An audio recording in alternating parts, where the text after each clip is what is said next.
الحمد للہ رب العالمین والصلاة والسلام علی رسولہ النبی الکریم وعلی آلہ واصحابہ واہل بیتہ اجمعین، اما بعد۔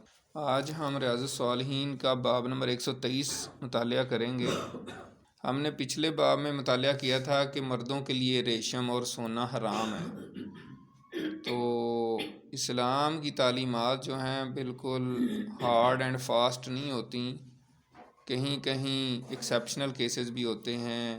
اللہ تعالیٰ خاص کنڈیشن میں تھوڑی بہت رعایت بھی دے دیتے ہیں، اور یہ بڑے معاملات میں ہے، کھانے پینے میں بھی ہے اور پہننے میں بھی ہے، باقی چیزوں میں بھی ہے۔ تو یہاں پہ یہی ایک کیس ہے، جسے خارش ہو اس کے لیے ریشمی لباس پہننے کا جواز۔ یعنی ہم نے پچھلے باب میں پڑھا تھا کہ ریشمی لباس مردوں پر حرام ہے، لیکن یہاں بتایا جا رہا ہے کہ جسے خارش ہو اس کے لیے ریشمی لباس پہننے کا جواز۔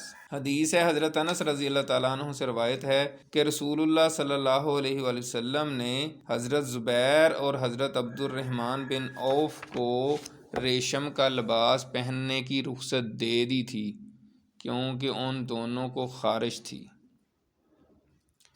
ٹھیک ہے، اسی طرح ایک اور حدیث جو مجھے یاد آ رہی، یہاں پہ تو نہیں ہے، اس میں یہ ہے کہ کسی صحابی کو جوئیں پڑی ہوئی تھیں تو اس کو بھی اس طرح کی اجازت دی گئی تھی۔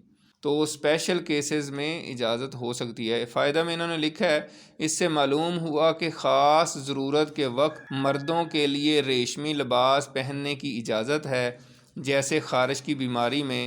اسی طرح کی کسی اور بیماری میں بھی اگر ضرورت ہو تو پہنا جا سکتا ہے، یعنی ریشم کا لباس پہنا جا سکتا ہے۔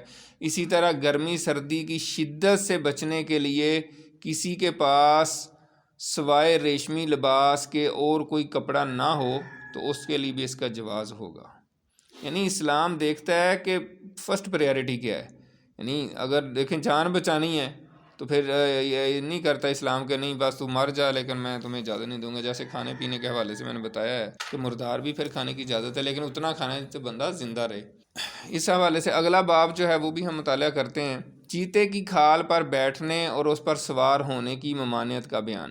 اس حوالے سے پہلی حدیث ہے، حضرت معاویہ رضی اللہ تعالیٰ عنہ سے روایت ہے، رسول اللہ صلی اللہ علیہ وآلہ وسلم نے فرمایا، تم ریشم اور چیتے کی کھال پر مت سوار ہونا۔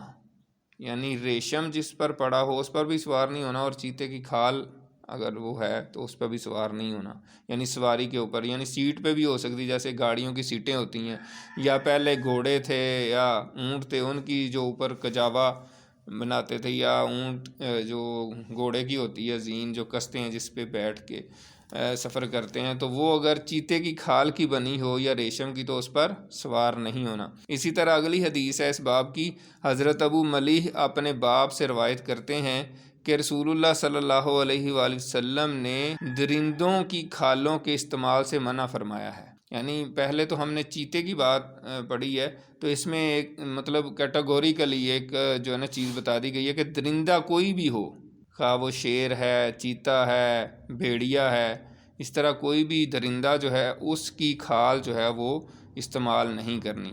تو یہ جو ہے نا اس میں دو احادیث ہیں اس باب میں، تو اس میں اصل مقصد یہی ہے، اور یہ متکبرین کی علامت ہوتی ہے کہ اپنے آپ کو شو کرنا کہ یار دیکھیں میں نے چیتے کی کھال، یہ شیر کی کھال، مطلب بڑی بات ہے جی، ببر شیر کی کھال میں استعمال کر رہا ہوں۔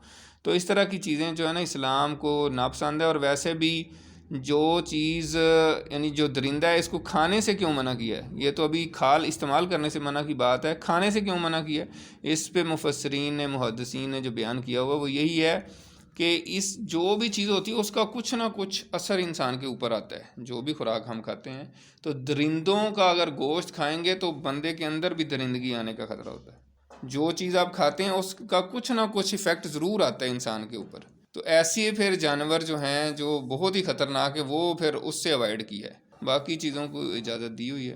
تو اللہ تعالیٰ سے دعا ہے کہ اللہ تعالیٰ عمل کرنے کی توفیق عطا فرمائے۔